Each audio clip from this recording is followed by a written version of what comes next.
solenoidal and irrotational vectors. A vector f is said to be solenoidal if divergence of vector f is equal to 0 or del dot vector f is equal to 0, and a vector f is said to be irrotational if curl of vector f is equal to 0 vector. 0 vector is 0i plus 0j plus 0k, or del cross vector f is equal to 0 vector. So you have two important definitions. One is for solenoidal, the condition is divergence of vector f should be equal to 0, and for irrotational, curl of vector f should be equal to 0 vector. Note the following. Irrotational vector field is also called conservative force field or conservative field or potential field. So if you can prove that curl of vector f is equal to 0, then you can say three things. One thing is you can say that the curl or the vector f is irrotational. The other thing which you can say is the vector f which is given to you is conservative field or conservative force field. And the last one is you can say that vector f is potential field. Now, if vector f is irrotational, there always exists a scalar potential or scalar point function phi such that del phi will be equal to vector f. Please note this condition will be true only if vector f is irrotational. So if vector f is irrotational, we can calculate the value of phi, which is called as scalar potential of vector f, and to find the value of phi we use this identity, that is del phi, that is gradient of phi is equal to vector f. So based on these things we will see a few problems, and all these problems are very important. First question, show that the following field vector f is a potential field. You have to show that this vector f is a potential field. That means you have to prove that curl of vector f is equal to 0 vector, and hence find its scalar potential.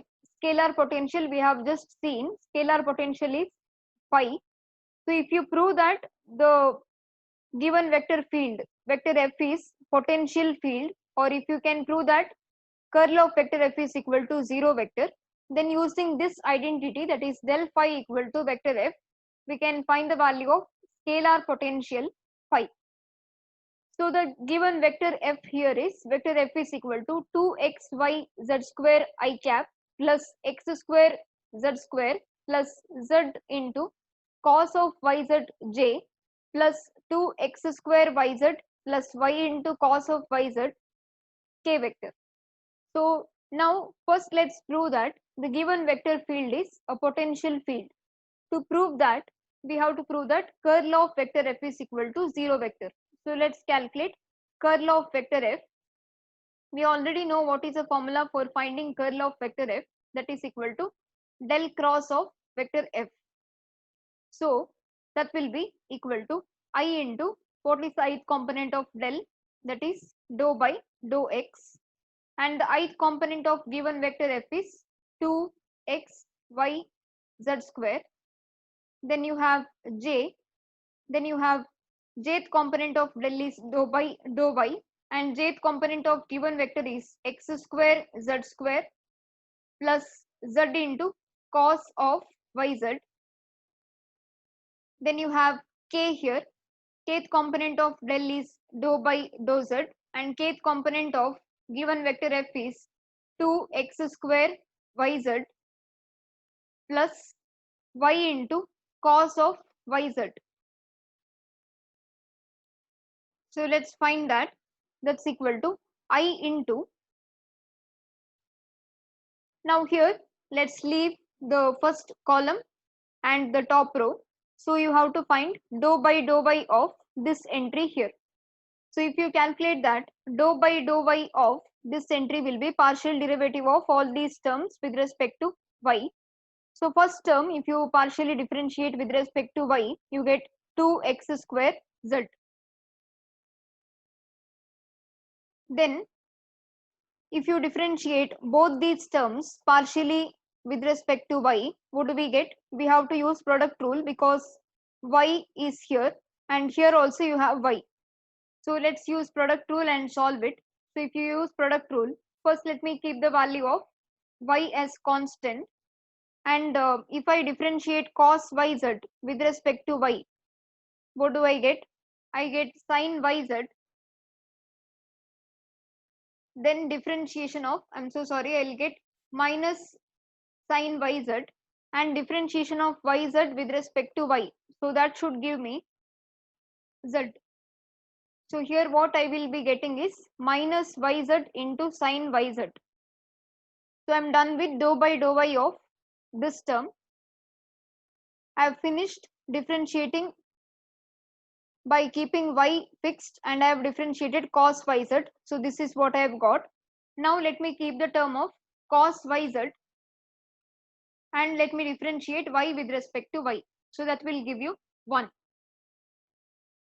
So I have finished dou by dou y of this term here.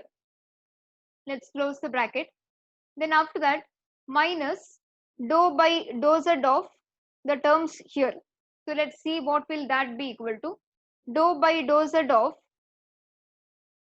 this term will be x square z square. If you differentiate with respect to z, you get x square into 2z. So the first term will be 2x square z. Then here dou by dou z of z into cos yz. So again, to do the differentiation here with respect to z, I will have to use product rule because both of the terms they are containing z. So let's do that. So plus z into differentiation of cos yz with respect to z will give you minus sin yz, and differentiation of cos yz with respect to z will be y. Then after that, keep the term of cos yz as constant, and you differentiate z with respect to z. That will give you 1. So now we can close this bracket because we are done with the differentiation of both these terms with respect to z. Plus, now we have finished the term for I. So we have left the first column, top row. We have done the differentiation, or we have done the partial differentiation of this term with respect to y, minus dou by dou z of, or partial differentiation of this term with respect to z. So that is done now.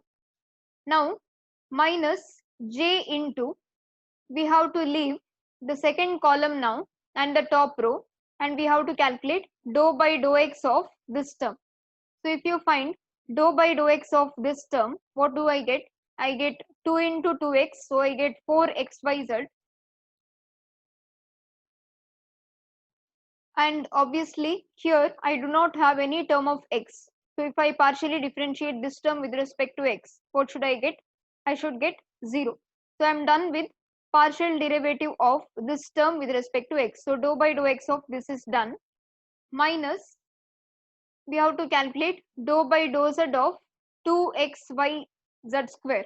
So if you calculate dou by dou z of 2xyz square, 2xy is constant there, z square differentiation is 2z. So what do I get? I get minus 4xyz, minus because of this sign here.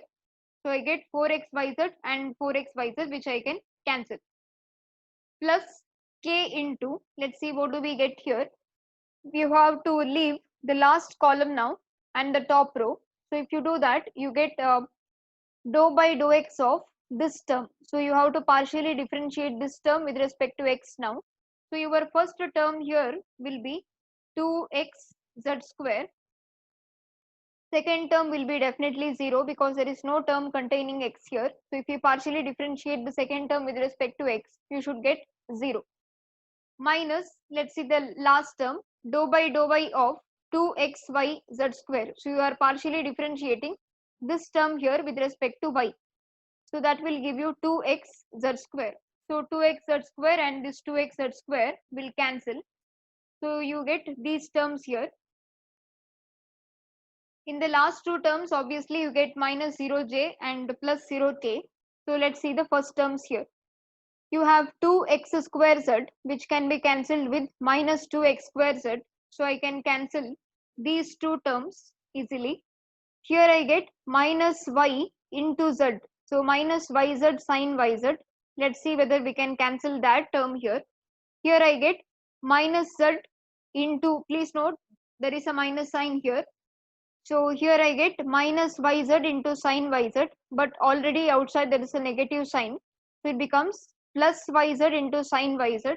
So I can cancel this second term with this second term over here. Then here I have plus cos yz, which can be cancelled with minus cos yz. So third term here cancels with the third term here. So cancelling the terms, I get 0i from this, and here I get minus 0j, and here I get plus 0k. So I can say that curl of vector f is equal to 0i minus 0j plus 0k, or I can even say this is equal to 0 vector. Now if curl vector f is equal to 0 vector, that implies what? That implies that vector f is a potential field, or it is a conservative force field. Conservative field, or you can even say vector f is potential field. There is one more name, that is vector f is irrotational. So they can ask you to prove any of these three conditions, that is all are same. That is, they can ask you to prove that curl vector f is equal to 0 vector. That is one way of asking. Or they can say that prove that vector f is conservative field or force field, or prove that curl vector f is equal to 0, which is nothing but vector f is irrotational. Now after this, what we are calculating is we have to find the scalar potential for this. So what do we do in that case? To calculate that, we have to use this identity that del phi is equal to vector f. But what is del phi? Del phi is gradient phi. So that is equal to dou phi by dou x I plus dou phi by dou y j plus dou phi by dou z k. That is equal to the given vector f. The given vector f here is 2xyz square I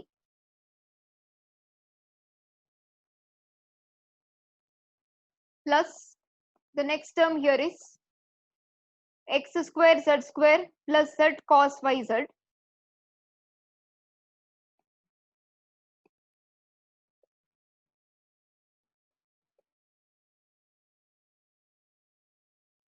j plus the last term here is 2x square yz plus y cos yz. 2x square yz plus y cos yz k.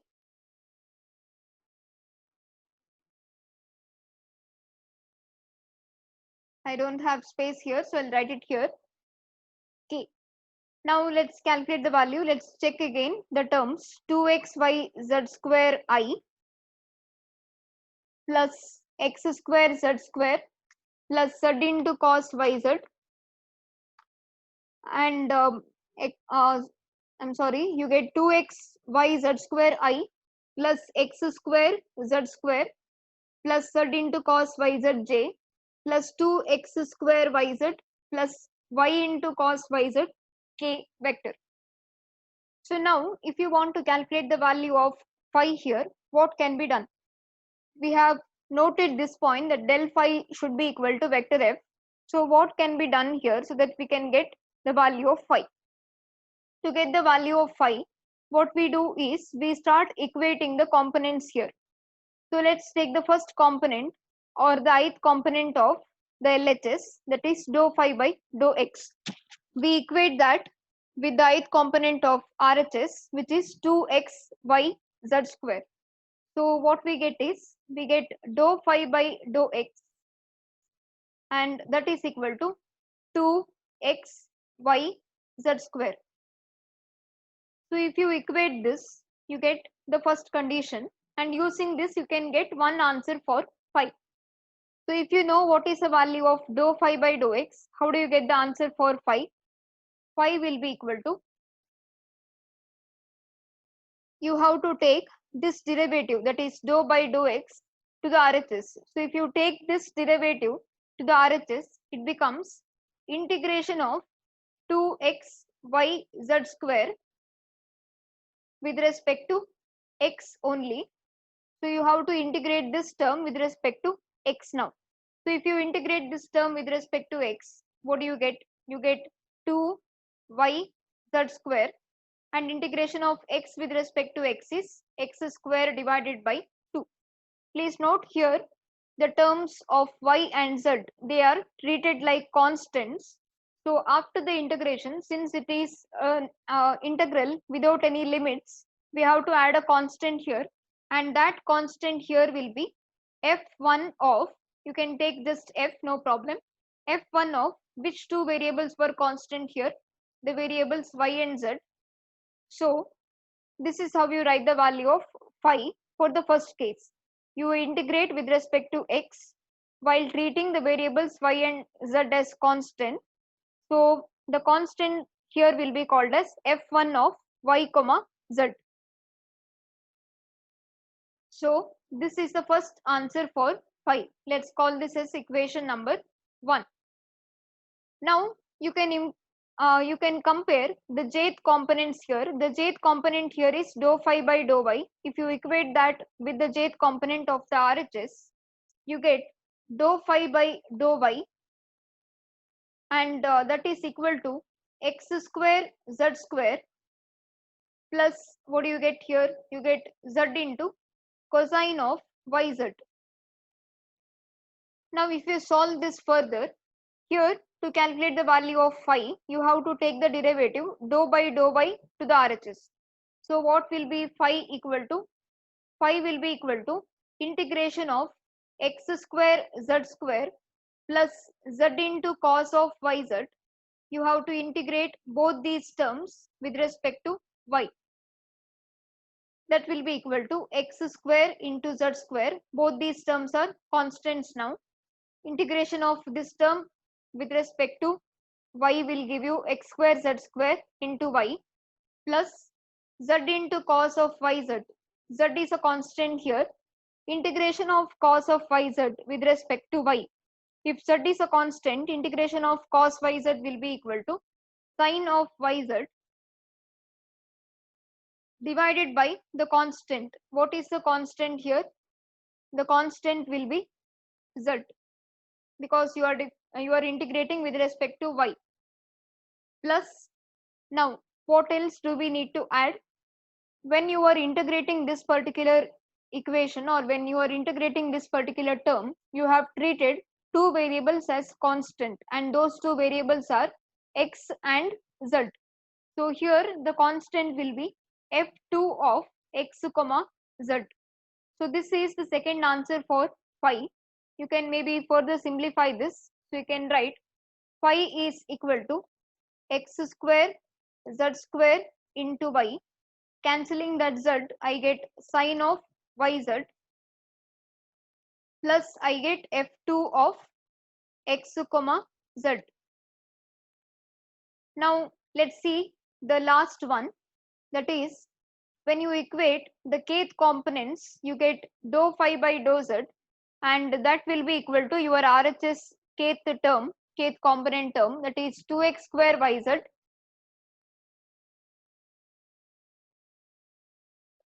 plus y into cosine of yz. So if you equate that, you get phi is equal to, you are integrating this particular term now with respect to z.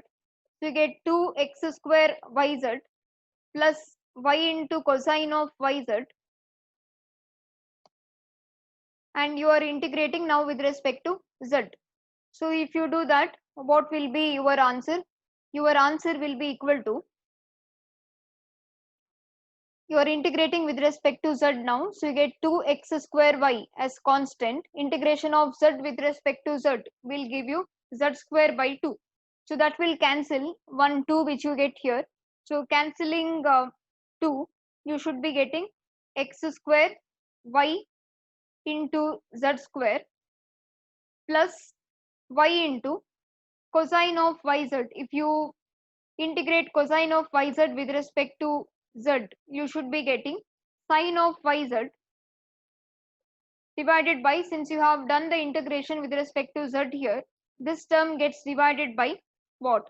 It gets divided by y, and integration is over now. It's time to add the constant. The constant here will be f3 of, you have treated the variables x and y as constant here, so f3 of x comma y. You can take this as your third equation, equation number 3. So this is equation number 2, it's here. Equation 1 is already calculated. So now using these three equations, you should write the scalar potential. So we write, therefore, the scalar potential phi is equal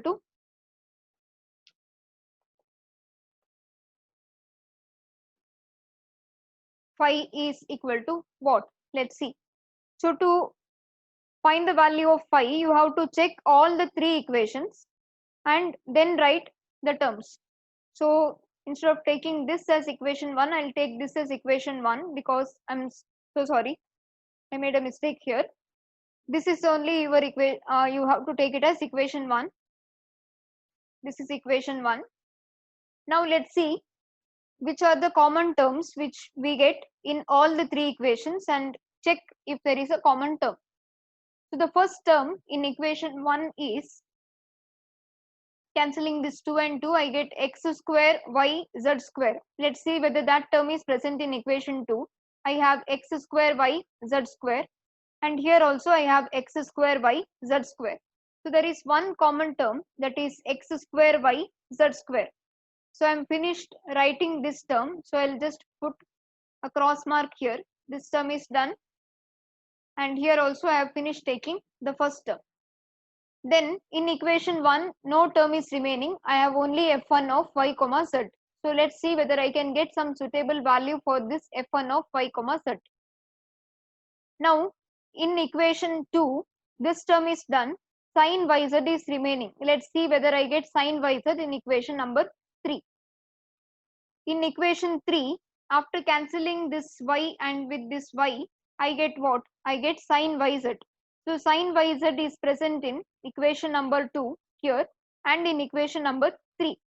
But in order to write the value of phi here, it should be present in equation number 1 also. But in equation number 1, I don't have sin yz.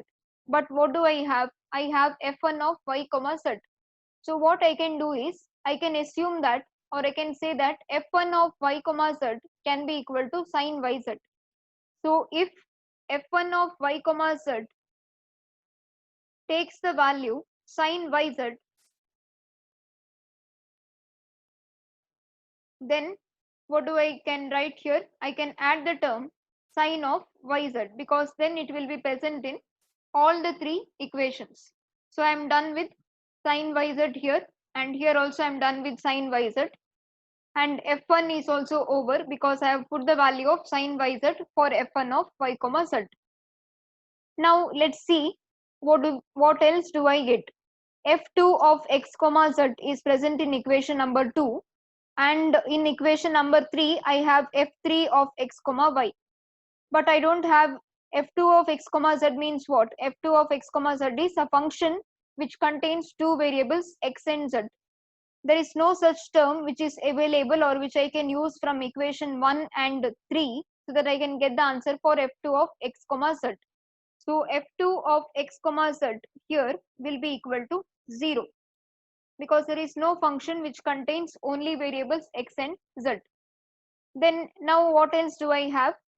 f3 of x comma y. What should be the value of f3 of x comma y?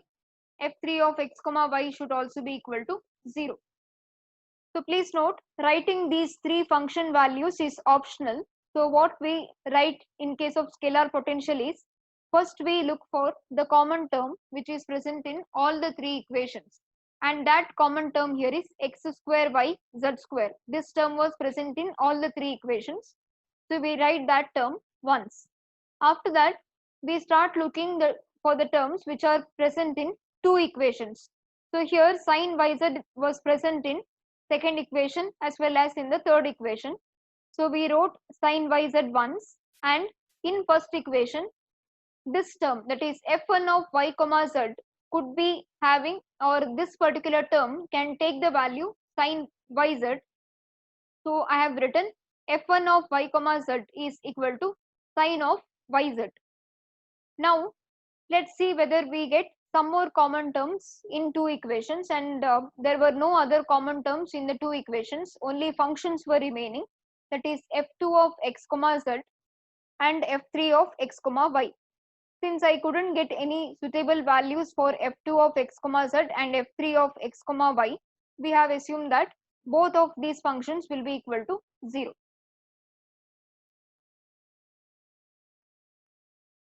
Second problem, find constants a and b such that vector f is equal to axy plus z cube I cap plus 3x square minus z j cap plus bxz square minus y k cap is irrotational. So they have given you that curl of vector f is equal to 0 vector. Also find a scalar function phi such that vector f is equal to del phi. So using this condition, you have to find the value of scalar function phi. So first of all, here they have given that vector f is irrotational. So curl of vector f is equal to 0 vector. Let's first find the value of curl vector f so that you can get the values of these two constants a and b. So I cap into the ith component of del is dou by dou x. Ith component of the given vector is axy plus z cube. J cap dou by 3x square minus z. K cap dou by dou z bxz square minus y. Now if you solve this determinant, we get I cap into, leaving the first column and the top row, dou by y of this term will be minus 1. Dou by dou z of this term will be minus 1, but you already have a minus sign here.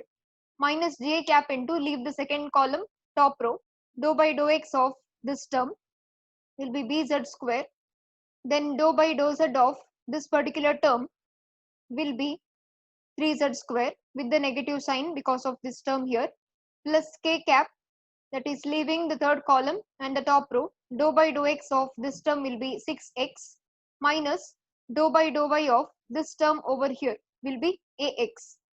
So now if you further solve it, here I get 0i because minus 1 will cancel with plus 1, so I get 0i cap.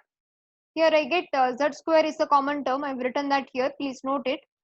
Then taking this minus sign inside, I get plus 3 minus b, so 3 minus b into z square j cap, plus here I get 6x minus ax into k cap.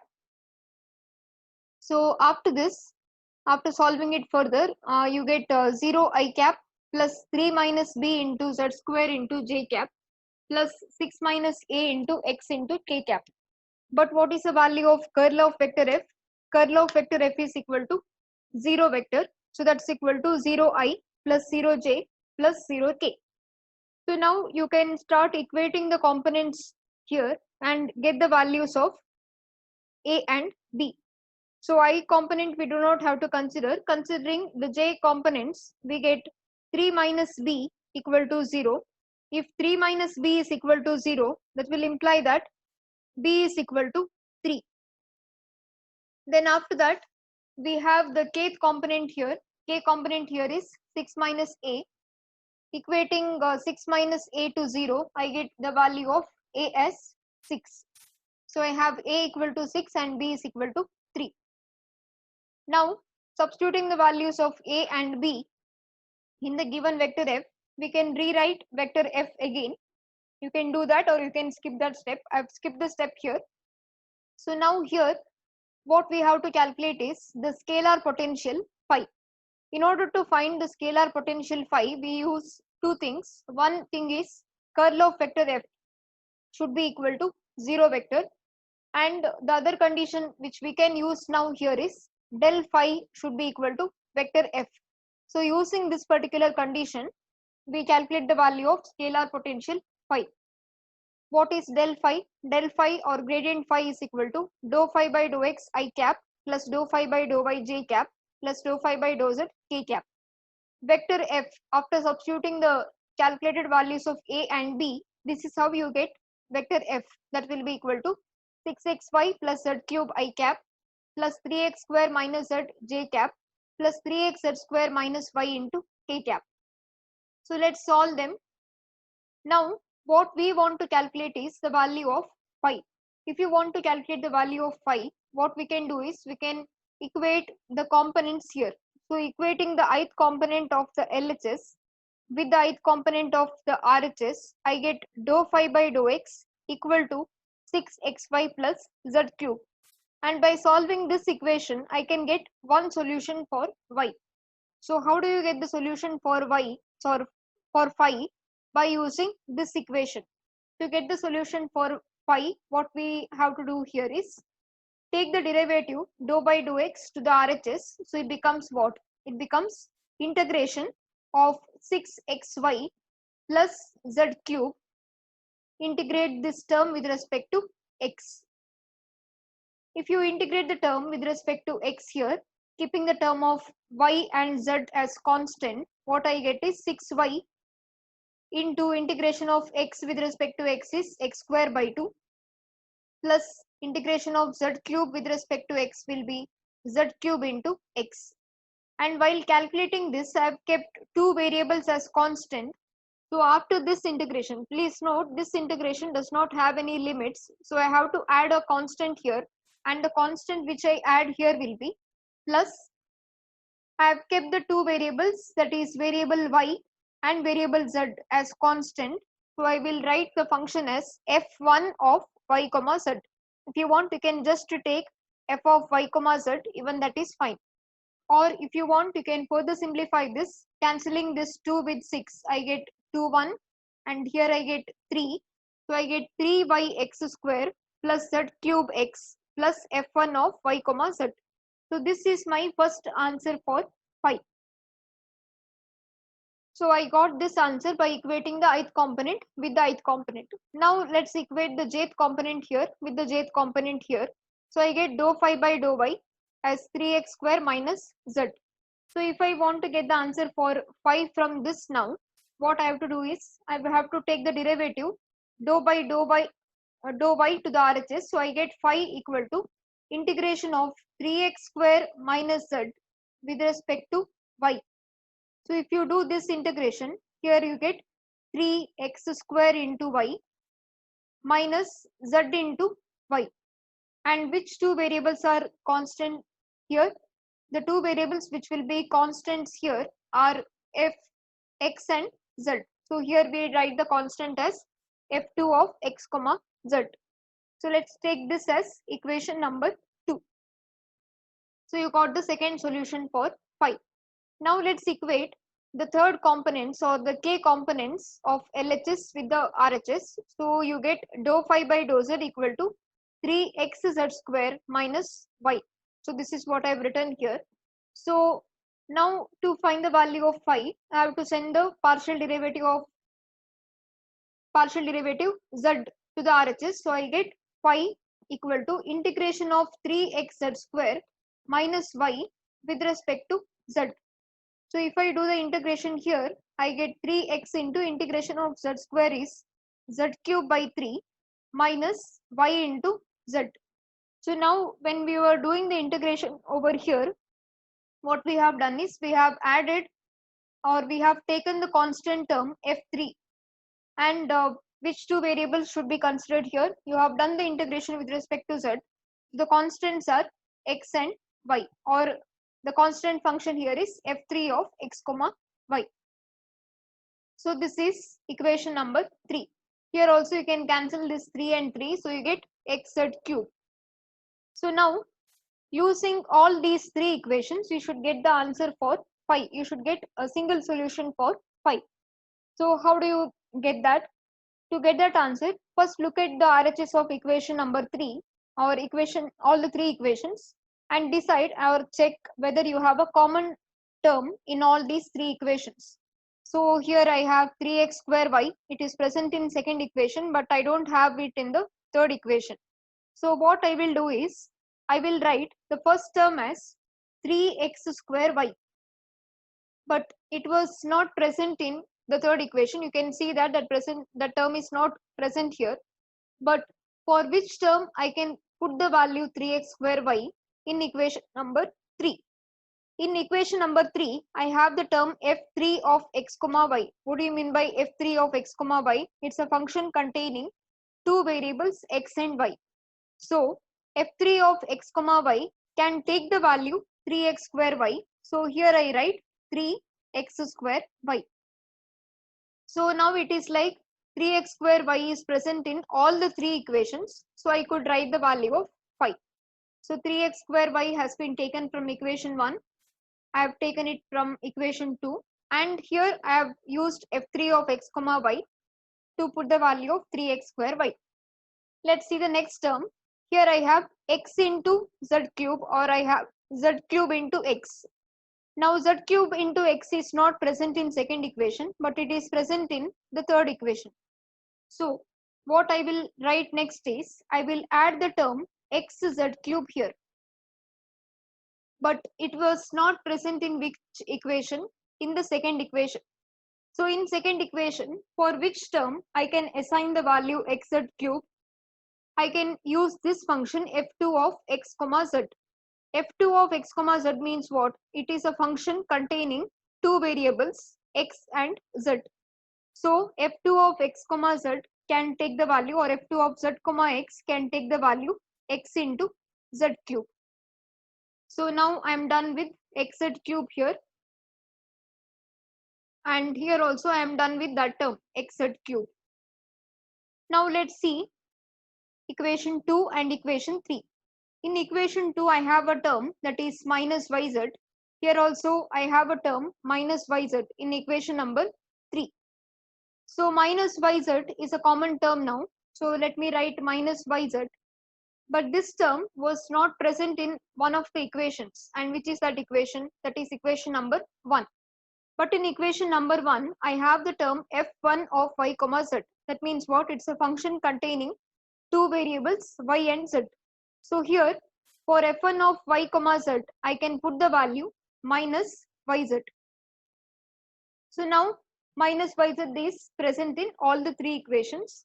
So the required potential is 3x square y plus xz cube minus yz.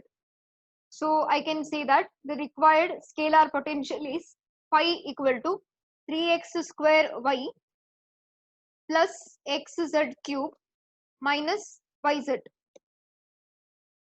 Please note, writing these function values here is optional. If you want, you write. Otherwise, you can just write the scalar potential by comparing the three equations.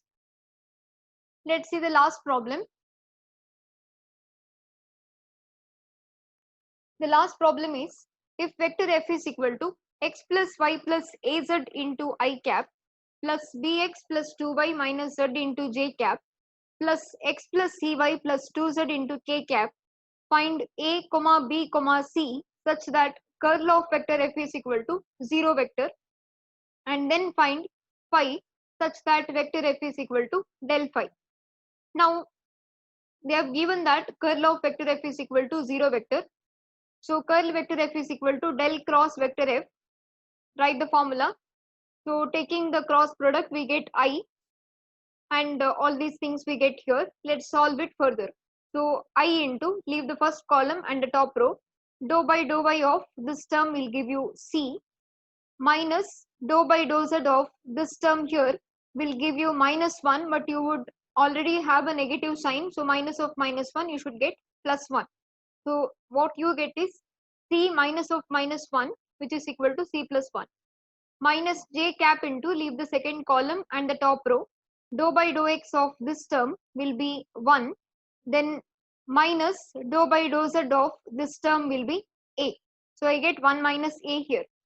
Plus k cap into, leave the third column and the top row, dou by dou x of this term will be b, minus dou by of this term will be 1. So I get b minus 1. But curl of vector f is equal to 0 vector. So that should be equal to 0i plus 0j plus 0k. So if I am using that condition, then c plus 1 must be equal to what? C plus 1 must be equal to 0. So that will give you the value of c as minus 1. From the second condition, I get minus of 1 and plus a, that's equal to 0, which will give me the value of a, which is equal to 1. Then from the last term, I get b minus 1 equal to 0, which will give the value of b as 1. So now we can put the values of a, b and c in the given vector f, and after doing that, we can calculate the value of scalar potential phi. To find the value of scalar potential phi, first of all, we should know that this condition here, that is del phi equal to vector f, is true only if vector f is a conservative force field, or only if curl of vector f is equal to 0 vector. Since that condition is true here, using this condition, we find the value of phi. So now del phi is equal to gradient of phi is equal to dou phi by dou xi plus dou phi by dou by j plus dou phi by dou z k. That's equal to, after substituting a, b, c values, this is how you write vector f, that's equal to x plus y plus z I cap plus x plus 2y minus z j cap plus x minus y plus 2z into k cap. So again, to get the values of phi, we start equating the components. So equating the ith component, we get dou phi by dou x equal to x plus y plus z. So what is phi? Take this partial derivative with respect to x to the RHS. So integration of x plus y plus z with respect to x. So integration of x with respect to x is x square by 2. Integration of y with respect to x is yx. And integration of z with respect to x is zx. Here we have treated two variables as constant, and they are y and z. So the constant function here is f1 of y comma z. Call it as equation number 1. So after that, take the j component. So dou phi by dou y will be equal to x plus 2y minus z. So calculate phi by integrating with respect to y this RHS. So if you integrate the term with respect to y, you get xy plus 2 into integration of y is y square by 2 minus zy plus f2 of x comma z. So 2 and 2 will cancel here. So you get phi equal to xy plus y square minus yz plus f2 of x comma z. Take this as equation number 2. Then after that, the last term dou phi by dou z is equal to x minus y plus 2z. So phi will be obtained by integrating this term with respect to z. So you get xz minus yz plus 2 into z square by 2 plus f3 of x comma y. And for the simplification, you get the value of phi as xz minus yz plus z square plus f3 of x comma y. So using all these three equations, now I have to get the value of phi. First of all, look for the term which is present in all the three equations. If it is present, then directly you can write that term in phi. Now let's look at the equations. In the first equation, I have x square by 2. X square by 2 is not present in second equation. It's not present in the third equation also. So for the time being, let me keep that term as it is. Let's take the next term, xy. Xy is present in first equation. It is present in the second equation. So I'll take xy here, and I will also take xy here. So it's present in two equations. So now here I write the first term as xy, but it was not present in, or it's not present in the last equation. But in the last equation, I can assign the value xy to the function f3 of x comma y. So here I write xy. Now, so I have finished taking the term xy, that's over. After that, let's see for the remaining terms. I have zx here. Zx is present in the first equation. It's not present in the second equation, but it is present in the last equation. So let me write zx or xz. So I will write xz here. It was not present in second equation. So in second equation, I can put the value xz for this particular function because I have f2 of x comma z, which is a function of two variables xz. So let me assign the value xz here. So I'm done with xz now. Then what else do I have? In equation number 1, I have finished these two terms. This we will write later on. Function is remaining. Let's see equation 2 and equation 3. In equation 2, I have the term y square. I'll write that later on. I have minus yz, which is present in equation 2 and in equation 3. So I'll take minus yz from this, minus yz from this. So I'll write minus yz. Then in equation 1, for f1 of y comma z, I can assign the value minus yz. So here I will write minus yz. Okay. Now we have written the terms which were common in two equations. Now let's see which are the other remaining terms. So the other remaining terms here are, in first equation I have x square by 2. X square by 2, that is a function of variable x. So where can I place this value? I can definitely not put that value for this term f1 of y comma z because this is a function containing only two variables. So it cannot be assigned to this function. I can put the value x square by 2 in equation number 2, or here for f2 of x comma z, I can assign the value x square by 2. And I can put the value x square by 2 here also, f3 of x comma y. So what I can do is I can put the value x square by 2 here. I will write it here. But x square by 2 can be present in this equation as well as in this equation. Both of them, they are containing variable x. So here I write plus x square by 2. And here also I will write plus x square by 2 because it is present in both. Here also you have a variable x and here also you have a variable x. So x square by 2 can be present in f2 as well as in f3. Now x square by 2 is done. So here in equation 1 almost all the terms are done. Let's see equation 2. In equation 2, what do I have? I have y square. Y square is a function of variable y. So it cannot be present in f2 of x comma z. But where else I can place this value? I can place the value y square in f1 of y comma z, or I can also put the value in f3 of x comma y. So I will write plus y square here, and here I will add the term y square, and here also I will add the term y square. So this is done. So y square is over here. Now what else do I have remaining here? I have z square. Z square cannot be present in f3 of x comma y, but it can be present in f1 of yz and f2 of xz. So I will write plus z square. So I will add it here as well as here.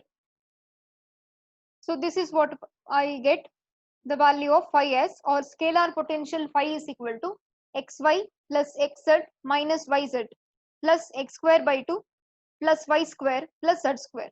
So please note, when you are writing the common value for phi, the first thing which we have to do is compare all the three equations and look for a term which is present in all the three equations.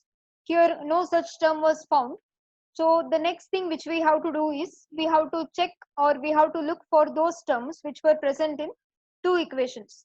And the first term which we got here is xy. It was present in equation 1 and equation number 2. So first we wrote xy, and after writing that xy, we had to assign this value xy to the function f3 of xy. After that, we had to look for the next common term which was present in two equations. So I got the terms xz, and I put the value of xz to f2 of xz. Then I got minus yz, and minus yz can be assigned to f1 of y comma z. And after that, I got the remaining terms, that is x square by 2 plus y square plus z square. These were present in only one of the equations. So I had to assign the values for two different functions here.